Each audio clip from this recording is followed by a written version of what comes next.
और दान लेने के लिए भगवान ही आते हैं। मैं तो हाथ जोड़ करके खड़ा हूं, भगवान का स्मरण करते हुए ऐसी भावना करो भगवान दान देते हैं और भगवान ही दान लेने के लिए आए हैं। ऐसे भाव से जो दान देता है उसको दान का 1000 गुना पुण्य मिलता है। बलि अभिमान में ऐसा बोले थे, दान लेने वाला हल्का होता है। बलि में सूक्ष्म अभिमान है। कोई भी सत्कर्म वंदन से ही सफल होता। बलि महाराज में सूक्ष्म अभिमान होने से वंदन नहीं करते। वंदन के बिना सत्कर्म सफल नहीं होता है। मैंने बहुत दान दिया है, अभिमान में अक्कड़ में खड़े थे। वामन जी महाराज ने कहा मेरा एक पांव बाकी है। बंधन में आए हैं।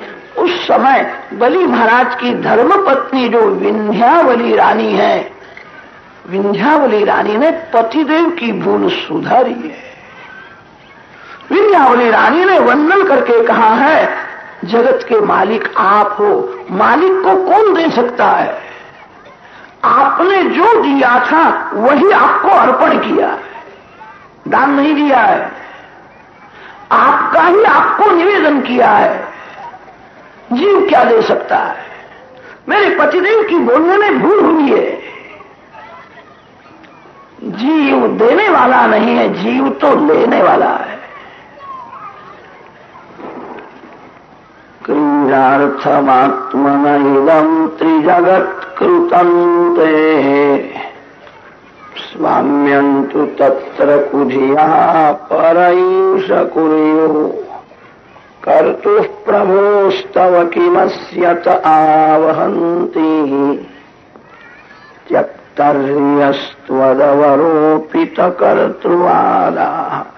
जीव तो तन का भी मालिक नहीं है, जीव धन का मालिक कैसा हो सकता है? शरीर के मालिक भी भगवान है। भगवान की आज्ञा होवे कि मकान छोड़ना ही पड़ेगा। भगवान को कोई कह सकता है 50 साल से मैं इस मकान में रहता हूं, अब मेरा हक हो गया है? जीव तो तन का भी मालिक नहीं है, जीव धन का मालिक नहीं हो सकता। मेरे पतिदेव की भूल हुई है, भूल से जीव ऐसा समझता है मैं मालिक हूं। मानव मुनि में कोई मानव मालिक नहीं हो सकता, मालिक तो भगवान है। आपका ही आपको अर्पण किया है। मेरे पतिदेव की बोलने में भूल हो गई, मैं क्षमा मांगती हूं। मेरे पतिदेव को मानना नहीं। बलि राजा को विंध्यावली धैर्य देती है और विंध्यावली ने समझाया भगवान को वंदन करो। वंदन से ही सत्कर्म सफल होता है। सत्कर्म अभिमान को मारने के लिए, अभिमान सभी दोषों का बाप है। वंदन करो। बलि में सूक्ष्म अभिमान था, बलि महाराज इसलिए वंदन नहीं करते थे। विंध्यावली ने समझाया। भगवान को कहना आपके चरण में मैं वंदन करता हूं, एक चरण जो बाकी है मेरे मस्तक के ऊपर रखो। कांत कामदं शिरसिधेहिना श्रीकराग्रहम्। हे कांत, हे प्यारे, आपका हाथ मेरे मस्तक ऊपर रखो। मस्तक में बुद्धि है, बुद्धि में काम सोया हुआ रहता है। काम मरता नहीं है, काम सोया हुआ रहता है। काम जागता है तब उसको बहुत भूख लगती है। काम मरता नहीं है, काम सोया हुआ रहता है। दूसरे जन्म में भी काम जागता है। काम जागने के बाद ज्ञान को धक्का मारता है, विवेक बढ़ जाता है। काम मरता नहीं है। सद्गुरुदेव जब मस्तक ऊपर हाथ रखते हैं तभी बुद्धि में से काम निकलता है। बुद्धि में काम सोया हुआ रहता है। इसीलिए संस्कृत भाषा में काम का नाम है रुच्छय। रुदिशेते इति रुच्छया। कभी कभी आपको ऐसा लगेगा अब मेरा मन शुद्ध है, मेरे को कभी क्रोध नहीं आता है, मेरे मन में काम नहीं है, मैं पवित्र हूं, भूल है। काम, क्रोध, लोभ सभी विकार अंदर है। मानव सावधान होकर के भक्ति करता है, तभी तक विकार दिखते नहीं है। जहां थोड़ा दाखिल हुआ, अंदर के ही विकार बाहर आ जाते। लोग कहते हैं क्रोध आया। अरे क्रोध कहां से आया? क्रोध जो अंदर था वही बाहर आया। काम अंदर ही रहता है, बुद्धि में सोया हुआ रहता है, वही जागता है। सद्गुरुदेव जब अतिशय कृपा करते हैं तभी काम मरता है। गोपियों के सद्गुरु श्री कृष्ण है। गोपी भगवान को मनाती है, आपका हाथ मेरे मस्तक ऊपर रखो। बलि राजा ने वंदन करके कहा है, आपका चरण मेरे मस्तक ऊपर रखो, कृपा मेरी भूल हो गई है।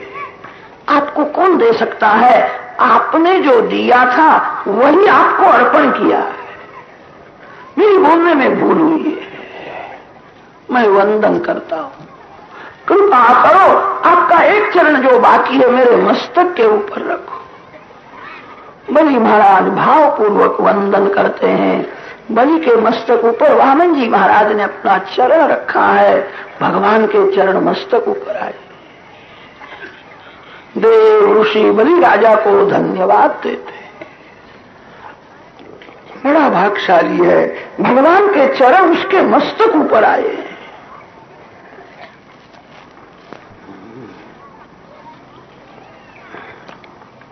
भगवान ने कृतार्थ किया।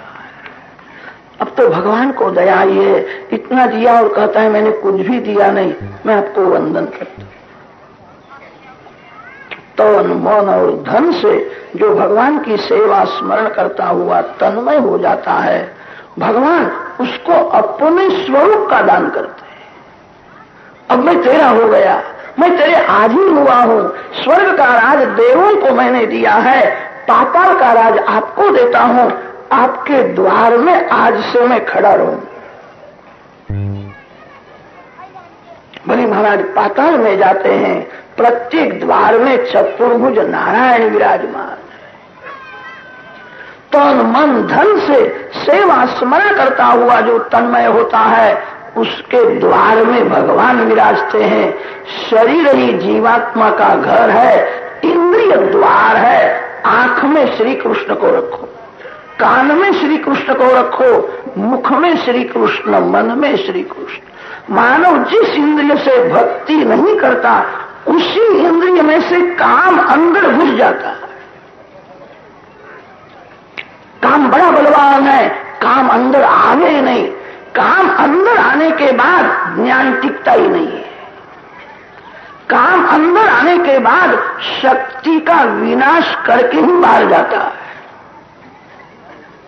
ऐसा सादा और सात्विक जीवन होना चाहिए, काम अंदर आवे ही नहीं। मानव जिस इंद्रिय से भक्ति नहीं करता, उस इंद्रिय से काम अंदर घुस जाता है। इंद्रिय द्वार में भगवान को रखो। मानव जिस इंद्रिय से भक्ति नहीं करता, उस इंद्रिय से पाप होता है। बलि राजा के द्वार में भगवान विराजमान है। पाताल में बलि महाराज गए, जहां नजर जाती है वहां नारायण है।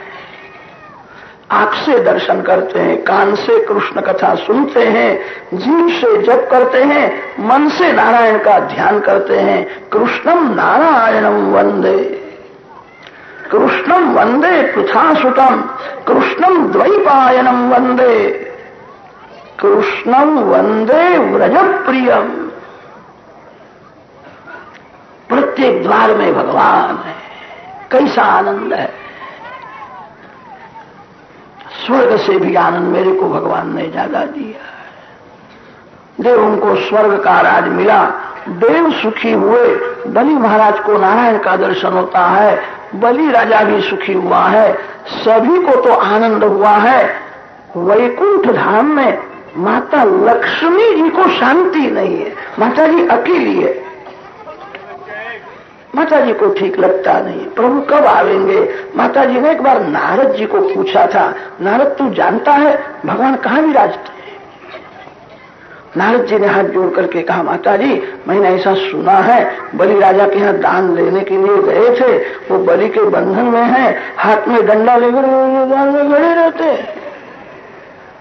बलि के अधीन हो गए, सर्वस्व का दान लिया है कि वैकुंठ में कब आवेंगे। अब तो कब आवेंगे मैं क्या कहूं, बलि के अधीन है।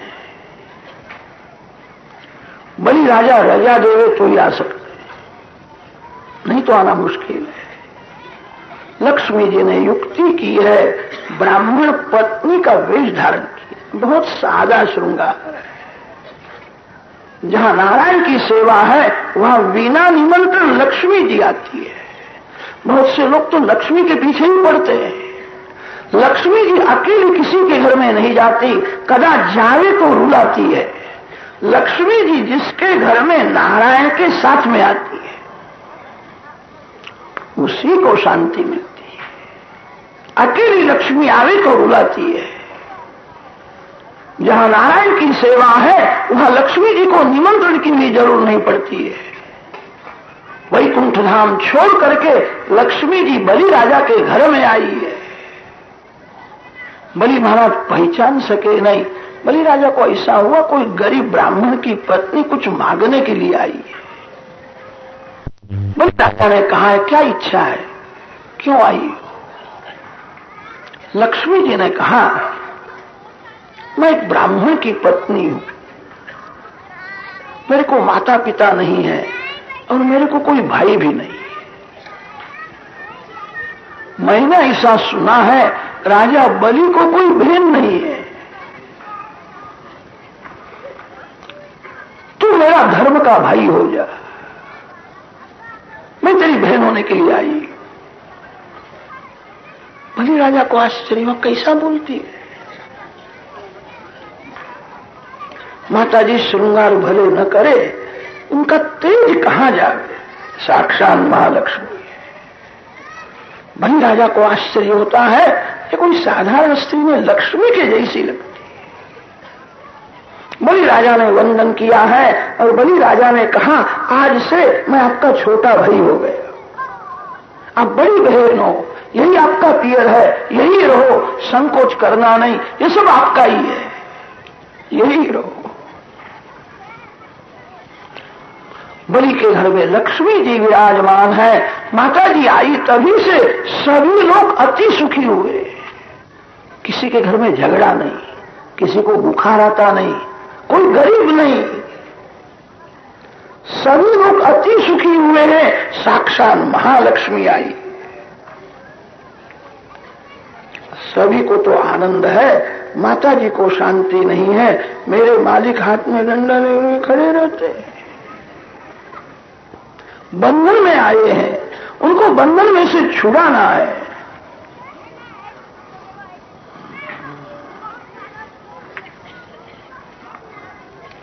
श्रावण महीना की पूर्णिमा है। बलि राजा को लक्ष्मी जी ने कहा है आज रक्षा बंधन होता है। बहन अपने भाई को आशीर्वाद देती है, मेरा भाई सुखी होवे, तेरे लिए मैं राखी लेकर के आई। बलि बड़ा भाग्यशाली है, साक्षात महालक्ष्मी उसके हाथ में राखी बांधती है। माता जी ने आशीर्वाद दिया है मेरा भाई अमर होवे, मेरा आशीर्वाद है काल भी तेरे को नहीं मार सकता है। बलि महाराज आज भी है। सप्त चिरंजीवियों में बलि राजा की पूजा होती है। अश्वत्थामा बलिर्व्यासः हनुमांश्च विभीषणः कृपाचार्यः परशुरामः सप्तैते चिरजीविनः।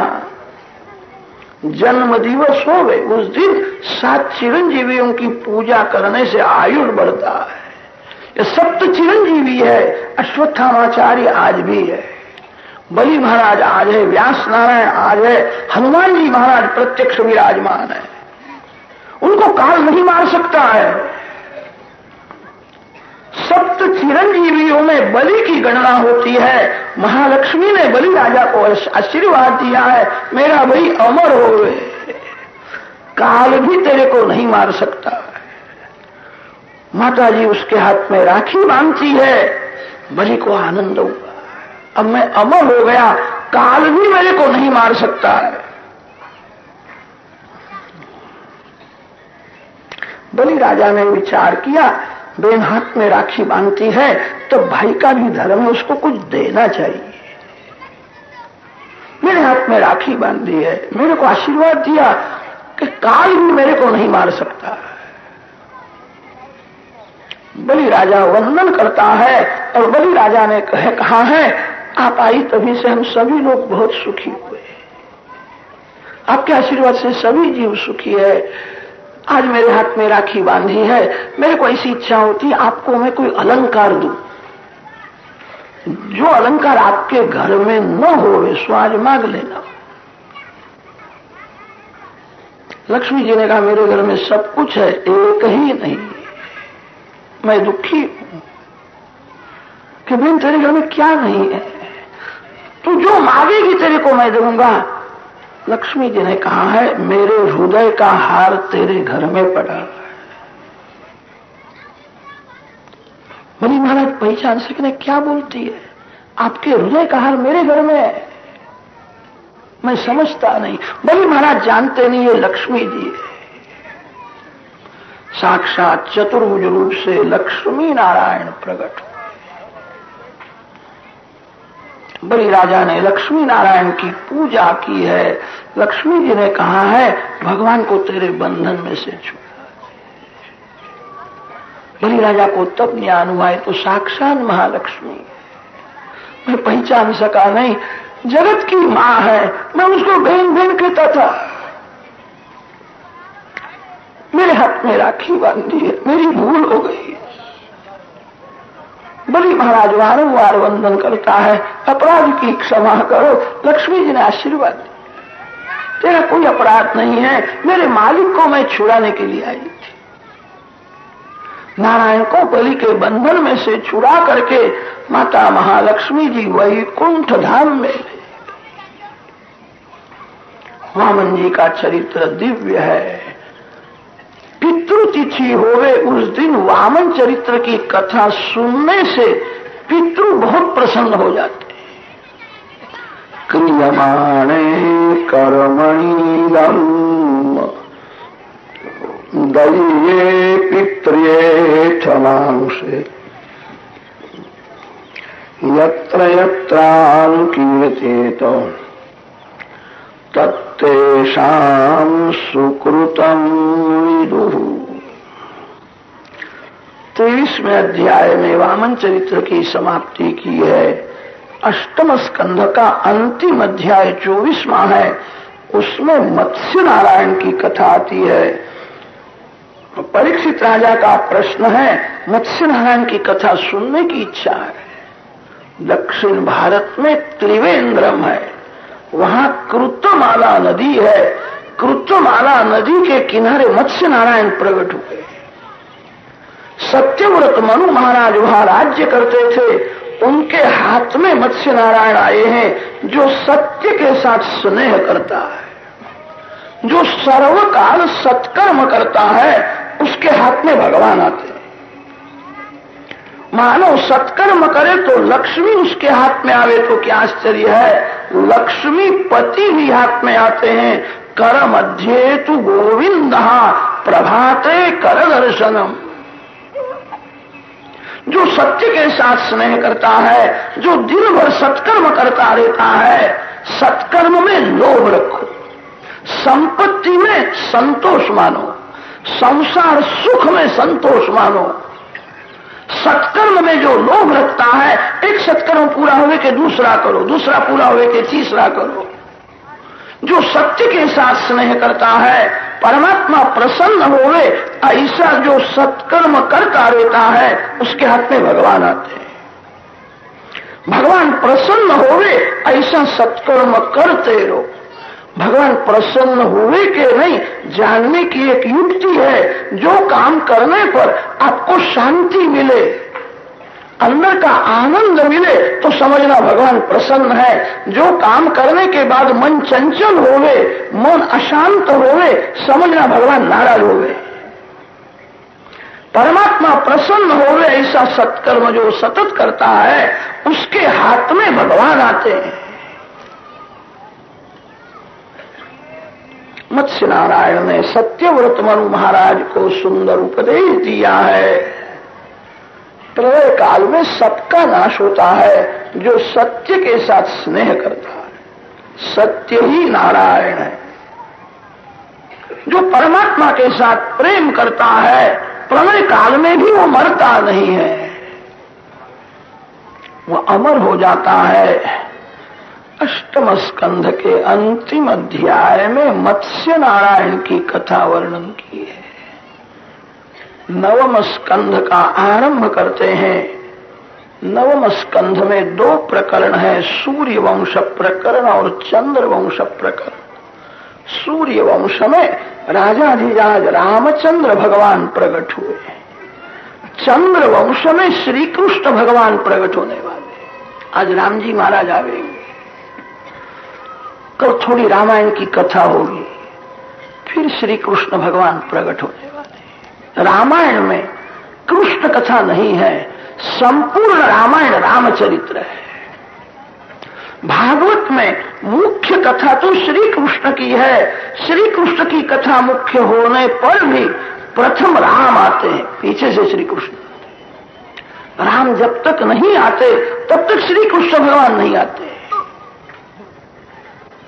प्रथम राम आते हैं। राम मर्यादा पुरुषोत्तम है, श्री कृष्ण प्रेम पुरुषोत्तम है।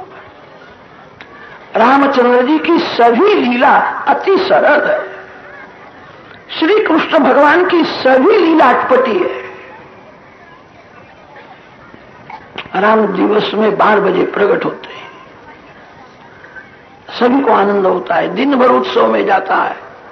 श्री कृष्ण भगवान तो रात्रि में 12 बजे के बाद प्रकट होते। एक वैष्णव ने भगवान को पूछा था, रात्रि में 12 बजे के बाद आते हो, रात भर जागना पड़ता है, दिवस में क्यों नहीं आते हो?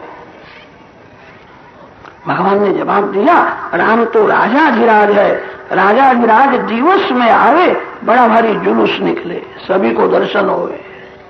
मैं राजाधिराज नहीं हूं, मैं माखन चोर हूं, ऐसे 12 बजे के बाद आता हूं। चोर कई दिवस में आता है?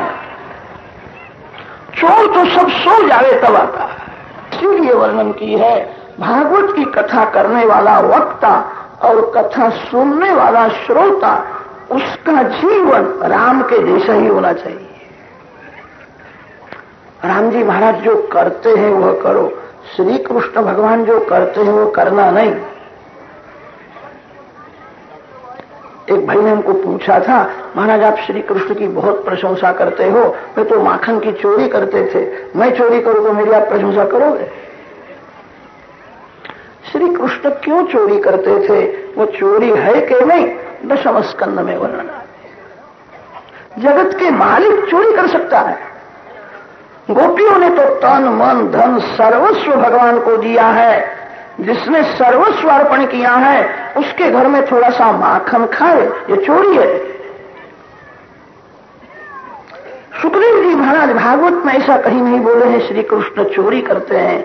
जो ईश्वर है, जो जगत का मालिक है, वो चोरी कैसा करे? यह तो शुद्ध प्रेम की कथा है। गोपी अति से प्रेम में कभी कभी ऐसा बोलती थी, कन्हैया माखन चोर है।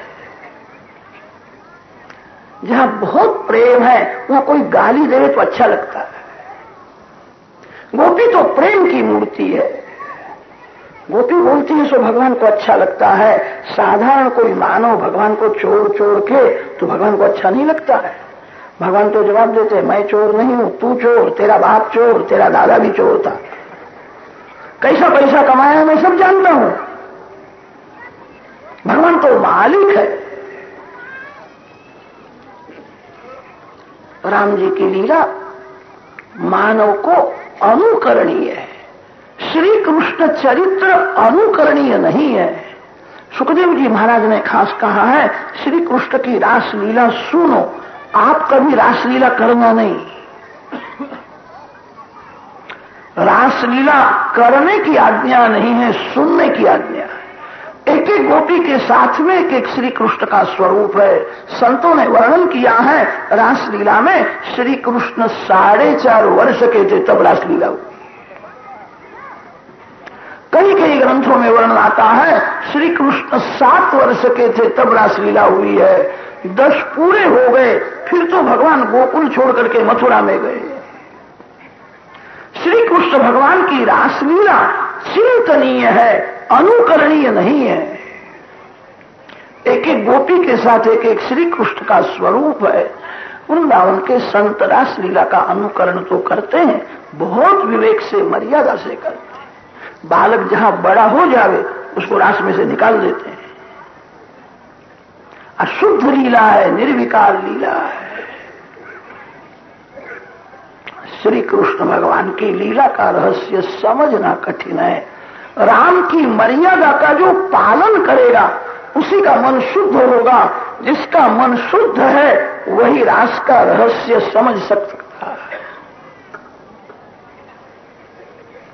जिसने रावण को मार डाला है, राम की मर्यादा का पालन करो तो रावण मरेगा, रावण मरे तो रास में प्रवेश मिलता है।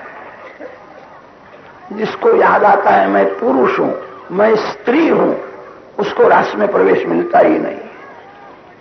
स्त्रीत्व पुरुषत्व की जब पूर्ण विस्मृति होती है, देह भाव मर जाता है, तब गोपी भाव जागता है। रास में किसी स्त्री को प्रवेश नहीं है, रास में किसी पुरुष को प्रवेश नहीं है। स्त्रीत्व पुरुषत्व की जब विस्मृति होती है, देह भाव जब मर जाता है, तो गोपी भाव जागता है। साधारण मानव यह कथा करने के लिए लायक नहीं है, साधारण मानव सुनने के लिए भी लायक नहीं है। कृष्ण लीला का रहस्य वही समझ सकता है जो राम की मर्यादा का पालन करता है। मर्यादा में जो रहता है धीरे धीरे मन शुद्ध होता है। जो मर्यादा का भंग करता है वो ज्ञानी होवे कि योगी होवे, एक दिन उसका पतन हो जाएगा। महान वह है जो धर्म की मर्यादा में रहता है। जिसने धर्म की मर्यादा का भंग किया है वो महान ज्ञानी होवे, योगी होवे, एक दिन पतन हो जाएगा। राम धर्म की मूर्ति है, जीवन राम के जैसा ही होना चाहिए। इसलिए भागवत में राम कथा प्रथम आती है। परीक्षित राजा का प्रश्न है, सूर्य वंश की कथा सुनने की इच्छा है। सुखदेव जी महाराज वर्णन करते हैं, राजन वंश की कथा बहुत दिन तक मैं करूं तो भी उसका अंत नहीं आएगा। समय अनुसार संक्षेप में यह कथा तेरे को सुनाता हूं। आदि नारायण परमात्मा के नाभि में से कमल उत्पन्न हुआ। कमल में ब्रह्मा जी प्रकट हुए। ब्रह्मा जी के पुत्र मरीचि ऋषि हुए। मरीचि ऋषि के पुत्र कश्यप हुए। कश्यप के पुत्र विवस्वान सूर्य हुए हैं। उनके यहाँ वैवस्वत मनु का प्रागट्य हुआ है। वैवस्वत मनु के वंश में इक्ष्वाकु, मृग सरियाति, दिष्ट धृष्ट, करूषक, नरिष्यंत, पृषध्र, नभग, कवि, ऐसे अनेक राजा हुए। एक एक का वंश वर्णन किया है। इक्ष्वाकु के वंश में भगवान राम प्रकट हुए। मनु महाराज के पुत्र जो नभग है, नभग के यहाँ नाभाग का जन्म हुआ। नाभाग के यहाँ भक्तराज अम्बरीश प्रकट हुए। नाभागादम्बरीशो भून् महाभागवतः कवि।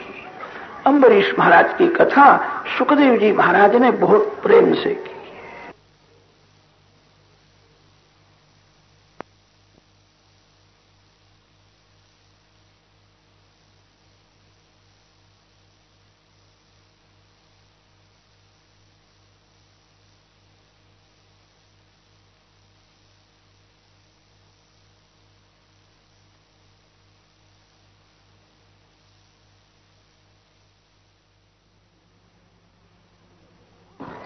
सुखदेव जी महाराज सन्यासी महापुरुषों के आचार्य, परमहंस शिरोमणि है।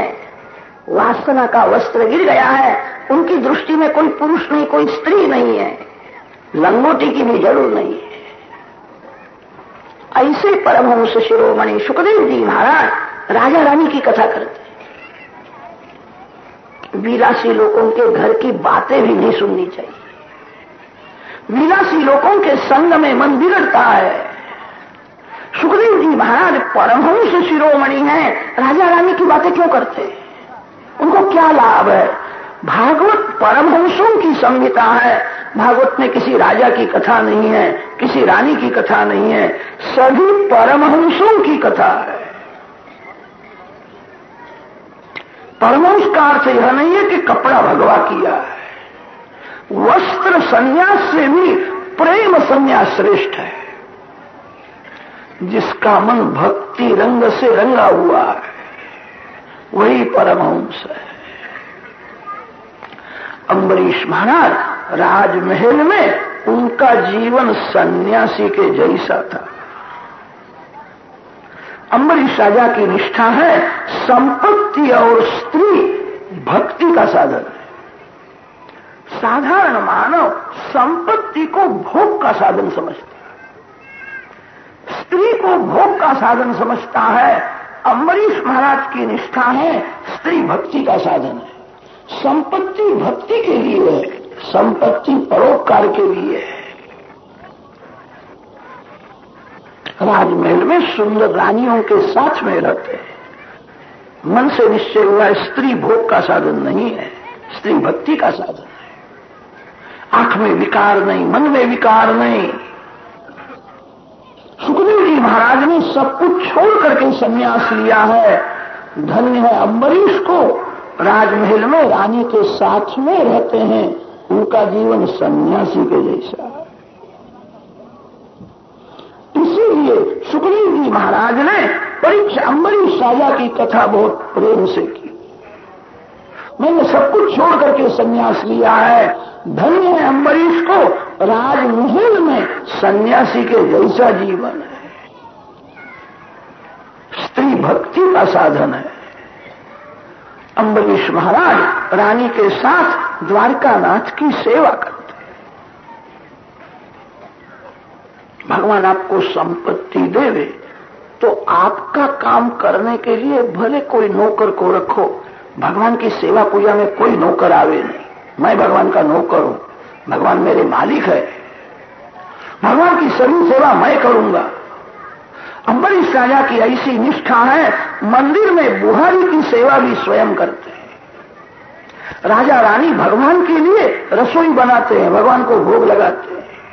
भगवान मालिक है, भगवान भोजन करते हैं, ऐसा भाव दृढ़ हुआ है।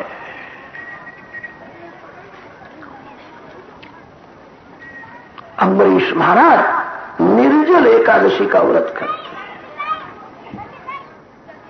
कैसी निष्ठा है, एकादशी का व्रत निर्जल किया है। आप निर्जल एकादशी करो, ऐसा कहने में मेरे को बहुत संकोच होता है। मैं निर्जल एकादशी नहीं करता, मैं आपको कैसा कहूं कि आप निर्जल करो। एकादशी दूध और फल के ऊपर। कितने लोग तो ऐसा समझने लगे हैं एकादशी आती है तो उनको ऐसा लगता है दिवाली ही फिर से मिलने के लिए आ जाइए। एकादशी की दिवाली है। एकादशी के दिन अतिशय भूख लगे, एक बार दो बार दूध पियो, 2-3 केला खाओ। दूध और फल के ऊपर जो एकादशी करता है उसको एकादशी का पुण्य मिलता है। आलू जो खाता है उसको पुण्य नहीं मिलता है। दाल भात खाने वाले को पाप लगता है, उसको पाप नहीं लगता। एकादशी में श्रद्धा रखो। एकादशी करने से पाप का नाश होता है। एकादशी का व्रत करने से रोग का नाश होता है। एकादशी का व्रत बराबर करने से तन और मन की शुद्धि होती है। एकादशी का व्रत करने से परमात्मा प्रसन्न होते हैं। अब एकादशी आने वाली है, याद रखना एकादशी का व्रत बराबर करो। जिसको एकादशी का व्रत करना नहीं है वो भागवत की कथा सुनने के लिए जावे नहीं, कथा में सुनने के बाद भी न करे, उसको बहुत मार पड़ेगा। नास्तिक को भगवान सजा तो करते हैं। नास्तिक भगवान को कहता है मैं कभी कथा में जाता नहीं था, मैं मंदिर में जाता नहीं था, मैं जानता नहीं था। उसको सजा तो होती है, कम होती है। जो कथा सुनता है, मंदिर में जाता है और एकादशी का व्रत नहीं करता है, 12 मास की एकादशी करो, आपका कल्याण होगा। आपके ऊपर भगवान कृपा करेंगे। आज से निश्चय करो कि एकादशी का व्रत बराबर करना। मन से आप बराबर निश्चय करो तो एकादशी के दिन आपको भूख भी लगेगी नहीं। जो निश्चय नहीं करता उसको एकादशी के दिन सवेरे ही भूख लगती है। अब मैं साबूदाना खाऊं कि सूरन खाऊं, क्या खाऊंगा? एकादशी के दिन खाने का विचार मन में आवे नहीं। भक्ति में जिसको आनंद आता है उसकी भूख प्यास कम हो जाती है, ऐसा भागवत में लिखा है। जिसको भक्ति रस मिलता है, भगवान के आनंद में जो तन्मय रहता है, उसकी भूख कम हो जाती है, उसको प्यास भी ज्यादा नहीं लगती है। निश्चय करो एकादशी का व्रत करना है, आपका कल्याण होगा। एकादशी का व्रत करने से रोग का नाश होता है, पाप का नाश होता है, तन की शुद्धि होती है, मन की शुद्धि होती है, भगवान प्रसन्न होते, बहुत लाभ है। एकादशी में श्रद्धा रखो। शास्त्रों में तो ऐसा लिखा है, एकादशी के दिन आपके घर में कोई संबंधी आए हो और वो कहे कि मैं एकादशी नहीं करता, उनको हाथ जोड़ करके समझाना, मेरे घर में आए हो तो एकादशी करनी ही पड़ेगी। कदाच उसको बुरा लगे तो वो पीड़ा फिर से आपके घर में कभी आवेगी नहीं। वो क्या करेगा? एकादशी के दिन अन्नदान करना महापाप है। अन्न में सभी प्रकार के पाप आकर के रहते, व्यभिचार का पाप, ब्रह्म हत्या का पाप, चोरी का पाप। जो अन्न खाता है और दूसरे को जो खिलाता है, दोनों को पाप लगता है। एकादशी के दिन भिखारी को भी फलाहार करे, अन्न देना नहीं। एकादशी समान श्रेष्ठ कोई व्रत नहीं है।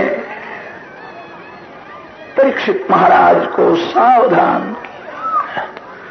अम्बरीश राजा पृथ्वी के सार्वभौम राजा है, राजमहल में सब कुछ है। कोई गरीब भिखारी एकादशी का व्रत करे उसका बहुत महत्व नहीं है, उसको कुछ खाने का मिला ही नहीं, इसीलिए एकादशी करता। घर में सब कुछ है, आज मेरे को बराबर व्रत करना है। अम्बरीश महाराज निर्जल एकादशी का व्रत करते थे। एकादशी के रात्रि में नारायण नारायण नारायण कीर्तन करते हुए जागते। एकादशी के रात्रि में जागरण करना चाहिए। रात भर जागना बड़ा कठिन है, रात्रि में घंटा 2 घंटा जागरण करो। हरे कृष्ण कृष्ण कृष्ण हरे हरे, हरे राम राम राम हरे हरे। महामंत्र का प्रेम से जप करो, आपका कल्याण होगा। आपके ऊपर भगवान कृपा करे। दक्षिण भारत में पंढरपुर है। पंढरपुर में आज भी ऐसा नियम है, एकादशी के रात्रि में विठलनाथ जी महाराज का शयन नहीं होता है, भगवान रात भर जागते हैं।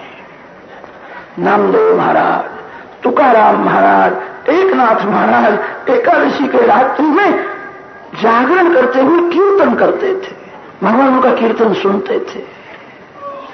आज भी भगवान को याद आता है, एकादशी के रात्रि में भगवान का शयन नहीं होता।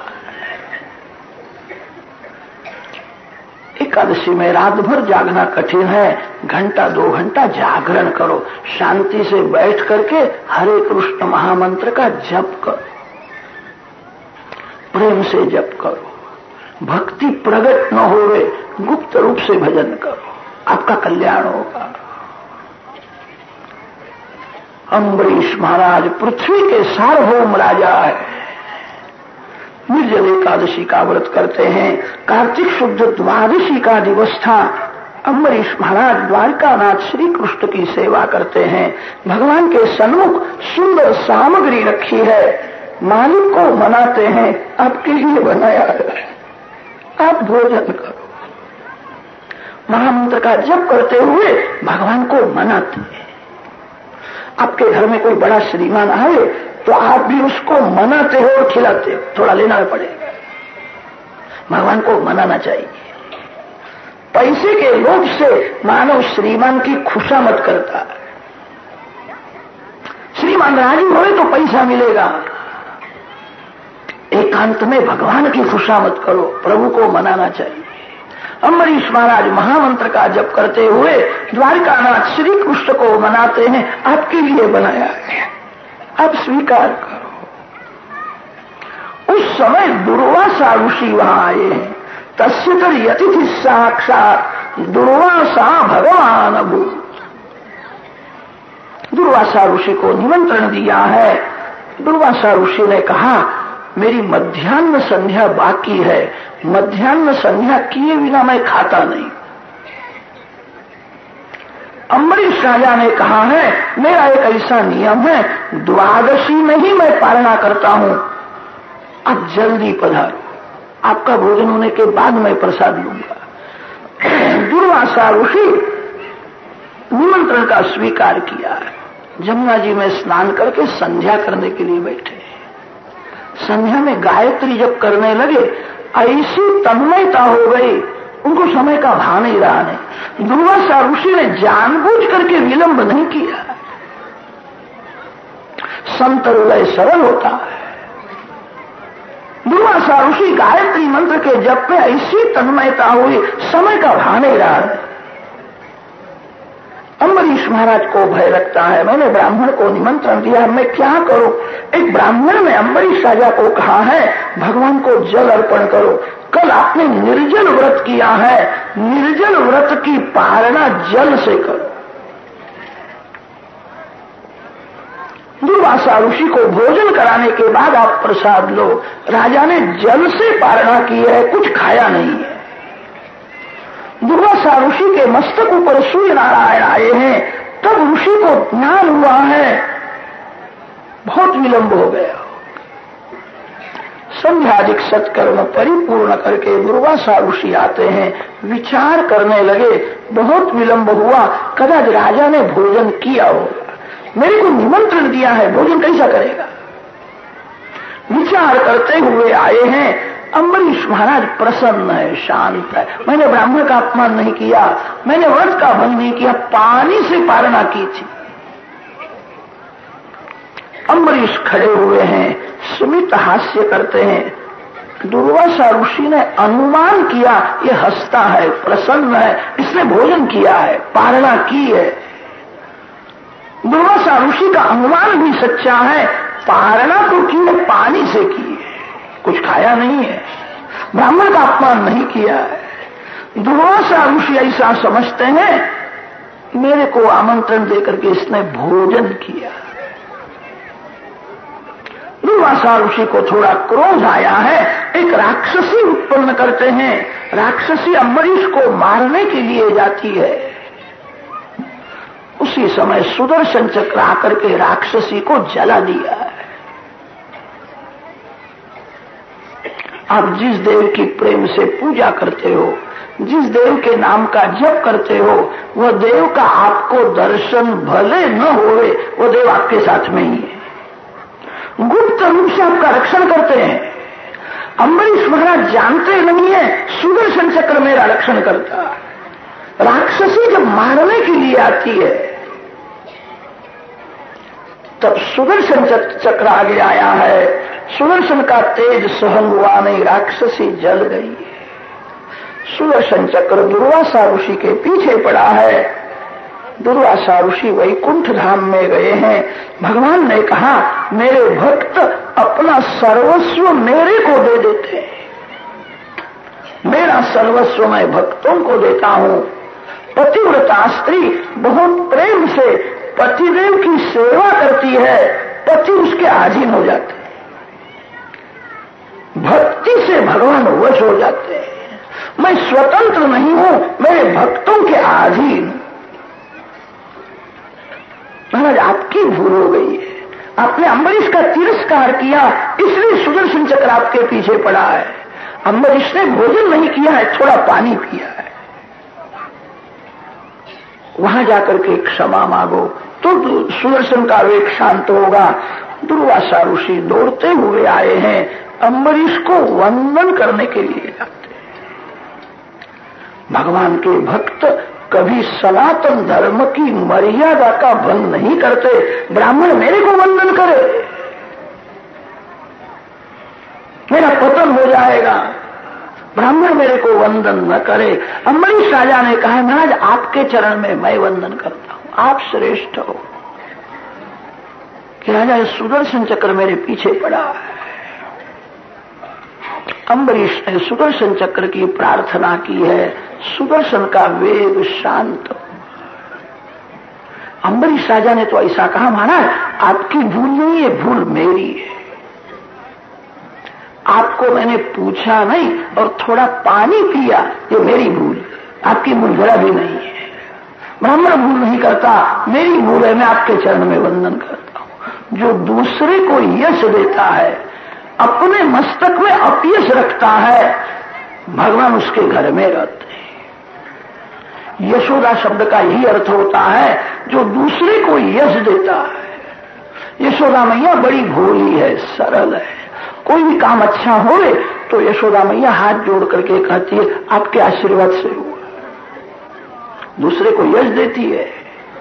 कोई काम बिगड़ जावे तो यशोदा मैया हाथ जोड़ करके बोलती है मेरा पाप बहुत है, मेरे पाप से विघ्न आया, जो कुछ बिगड़ा वो मेरे पाप से, जो कुछ अच्छा हुआ वो आपके आशीर्वाद से। ऐसी जहां सरलता है वहां भगवान खेलते हैं। दूसरे को अपयश देना नहीं, अपयश अपने मस्तक के ऊपर रखो। अम्बरीश राजा की भूल नहीं है तो भी अम्बरीश राजा ने कहा भूल मेरी है, मैंने आपको पूछा नहीं और थोड़ा पानी पिया। आप श्रेष्ठ हो, वंदनीय हो, ब्राह्मण के चरण में मैं वंदन करता हूं। सनातन धर्म की मर्यादा का जो भंग करता है उसका पतन हो जाता है। वो ज्ञानी हुए के योगी हुए। धर्म भगवान को अतिशय प्रिय है, धर्म के लिए भगवान जगत में आते हैं। कभी कभी तो भगवान ऐसी लीला करते हैं मेरे से भी धर्म श्रेष्ठ है। जहां धर्म है वहां भगवान अपना मस्तक नमाते हैं। ऐसा सनातन धर्म का महिमा है। अम्बरीश राजा ने कहा आपके चरण में मैं वंदन करता, मेरी भूल है। दुर्वासा ऋषि ने आशीर्वाद दिया है। अम्बरीश राजा के वंश में विरूप, केतुमान, शंभु ऐसे अनेक राजा हुए हैं। फिर तो इक्ष्वाकु का वंश वर्णन किया है। इक्ष्वाकु के वंश में श्री रामचंद्र जी प्रकट हुए। इक्ष्वाकु राजा के वंश में विकुक्षी, निमि, दंडक ऐसे अनेक राजा हुए हैं। इस वंश में शशाग राजा हुआ है, इस वंश में ककुत्स्थ राजा हुआ है, इस वंश में अंधता राजा हुआ है, इस वंश में त्रिशंकु हुआ, त्रिशंकु के वंश में हरिश्चंद्र हुआ, हरिश्चंद्र के वंश में रोहित नाम का राजा हुआ। तो भगवान के वंश की कथा है, मैं छोड़ दूं तो भगवान मेरे को सजा करेंगे। पाप का भय रखना चाहिए, किसी मानव का भय रखना नहीं, जो पाप का भय रखता है। कथा में देव आते हैं, कथा में ऋषि आते हैं, कथा में गंगा जी, यमुना जी कृपा करके आती है। वक्ता व्यास जी की आज्ञानुसार विवेक से कथा करे तो देव ऋषि वक्ता को आशीर्वाद देते हैं। वक्ता मर्यादा छोड़ करके बोले तो शाप देते हैं। व्यास जी जानते हैं 18,000 श्लोकों की कथा थोड़े समय में कैसी हो गई, अशक्य है। व्यास जी की आज्ञा अनुसार वक्ता कथा करे, प्रकरण छोड़े नहीं। इस वंश में सगर नाम का राजा हुआ है। सगर राजा ने बड़ा भारी यज्ञ, अश्वमेध यज्ञ किया था। यज्ञ का घोड़ा इंद्रदेव उठा करके ले गए पाताल में कपिल महामुनि के आश्रम में घोड़ा रखा है। सगर राजा के पुत्र घोड़े को शोधने के लिए निकले थे। कपिल देव के आश्रम में घोड़ा मिला। कपिल देव को चोर समझ करके मारने के लिए दौड़े। कपिल महामुनि ने आंख खोली है, आंख में से ऐसा तेज निकला, सब जल गए। तेज सहन हुआ नहीं।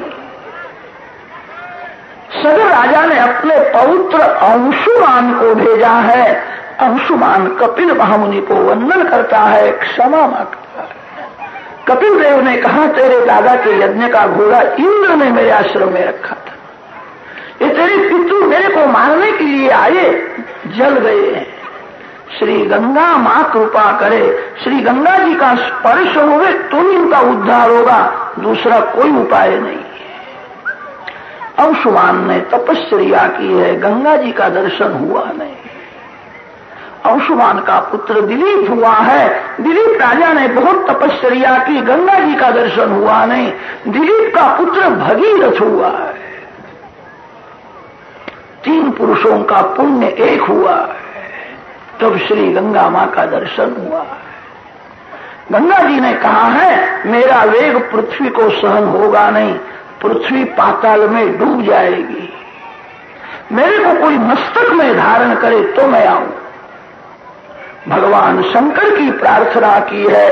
गंगोत्री में शंकर भगवान खड़े हैं।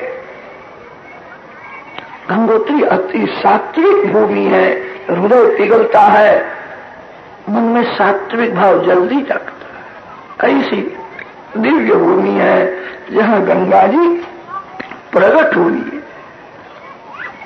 शिव जी के मस्तक में गंगा जी आई। भाई मेरे पितरों का उद्धार करना है। गंगा जी को बाहर निकलने का रास्ता दिया है। हमें पवित्र करती हुई गंगा जी पाताल में गई है। सगर राजा के बालक जहां जल गए थे, भस्म हो गया था, भस्म की मिट्टी हो गई थी। श्री गंगा मां वहां आती है। मिट्टी को गंगा जी का स्पर्श हुआ, मिट्टी में से देव पुरुष बाहर आए। श्री गंगा जी के चरण में वंदन करके श्री गंगे माता की, गंगा मैया का जय जयकार करने लगे। मरने के बाद शरीर के मिट्टी को गंगा जी का स्पर्श हुआ, उद्धार हुआ है। जो गंगा जी को वंदन करता है, जो गंगा जी की पूजा करता है, घर में स्नान करो तो भी गंगा गंगा ऐसा बोलो। स्नान के समय में गंगा जी का स्मरण करो, गंगा जी को वंदन करो, आपको गंगा स्नान का फल मिलेगा। भगीरथ महाराज गंगा जी को ले आए, इसलिए गंगा जी का नाम भागीरथी गंगा हुआ है। भगवान शंकर मस्तक में गंगा जी धारण करते हैं, इसलिए शिव जी का नाम गंगाधर हुआ है। ज्ञान गंगा जिसके मस्तक में है, उसको शांति मिलती है। शिव जी स्मशान में विराजते हैं, कभी कभी भूत प्रेत नाचने लगते हैं। शिव शांत है, इसका यही कारण है, गंगा जी को मस्तक में धारण किया। ज्ञान गंगा को जो मस्तक में रखता है, वो जीव शिव जी के जैसा हो जाता है। ज्ञान गंगा को मस्तक में रखो।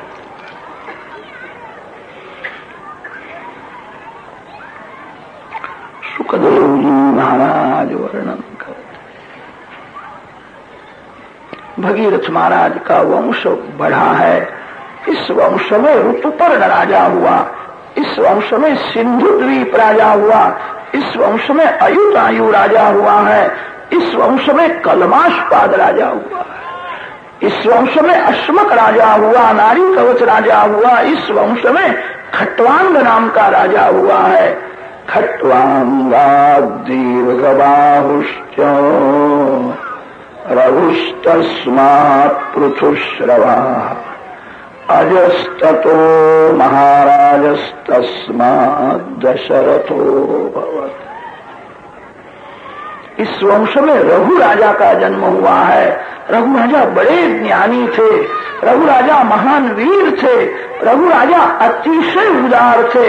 रघु राजा ने एक बार सर्वदक्षिण नाम का यज्ञ किया था, जिस यज्ञ में पहना हुआ वस्त्र छोड़ करके सबका दान दिया था। रघु राजा की कीर्ति बहुत बढ़ गई, सूर्य वंश नाम मिट गया, लोग इसको रघुवंश कहने लगे। रघुवंशी न कर सहज स्वभाव, मन कुपंथ पर धराई न पाऊ। रघु राजा के यहाँ जो पुत्र हुआ है उसका नाम अज राजा है। अज राजा का लग्न इंदुमती रानी के साथ हुआ था। उनके यहाँ जो पुत्र हुआ उसका नाम दशरथ है।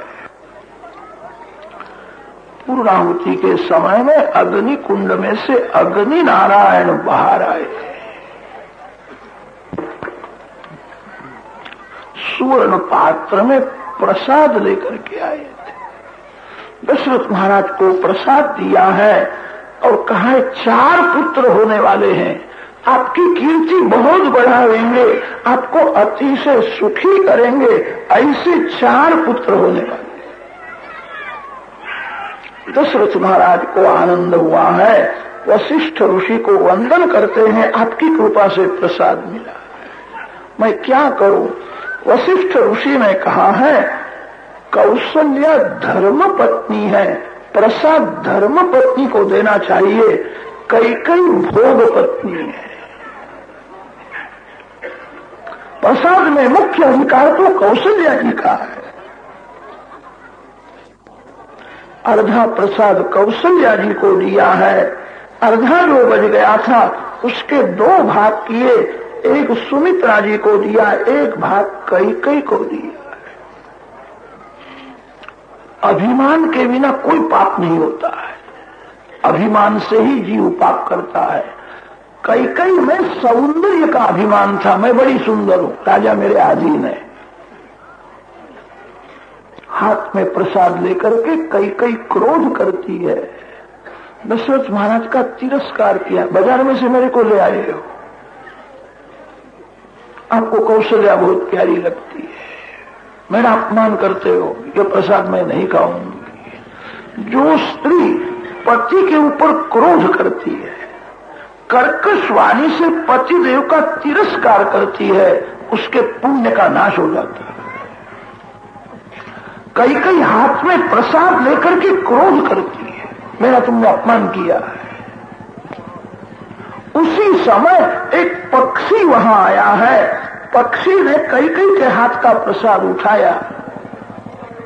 अंजन पर्वत में श्री अंजनी मां पंचाक्षर शिव मंत्र का जप करती है, भगवान शंकर के जैसा मेरे को पुत्र हो गए। शिव जी की प्रेरणा से पक्षी ने कैकेयी के हाथ का प्रसाद उठाया और अंजनी मां के हाथ में रख दिया। अंजनी माता की आंख बंद थी, अंजनी माता ने तो ऐसा ही मान लिया शंकर भगवान ने मेरे को प्रसाद दिया है, मैं पंचाक्षर शिव मंत्र का जप करती थी, हाथ में प्रसाद कैसा है। अंजनी माता प्रसाद का भक्षण करती है, प्रसाद भक्षण करने से पेट में गर्भ रहा। 9 मास परिपूर्ण हुए हैं, परम पवित्र चैत्र मास शुक्ल पक्ष परिपूर्ण पूर्णिमा तिथि है। सूर्योदय के समय में श्री हनुमान जी महाराज की, श्री हनुमान जी का प्रागट्य हुआ है। जन्म से हनुमान जी बड़े बलवान हैं, लंगोटी के साथ हनुमान जी प्रकट हुए। भूख लगी थी, सूर्य उदय हुआ है, ये कोई लाल फल दिखता है, ऐसा समझ करके हनुमान जी छलांग मारते हैं, सूर्य को खाने के लिए दौड़ते हैं। सभी देवों को आश्चर्य हुआ, ये कैसा बालक है, अभी तो इसका जन्म हुआ है।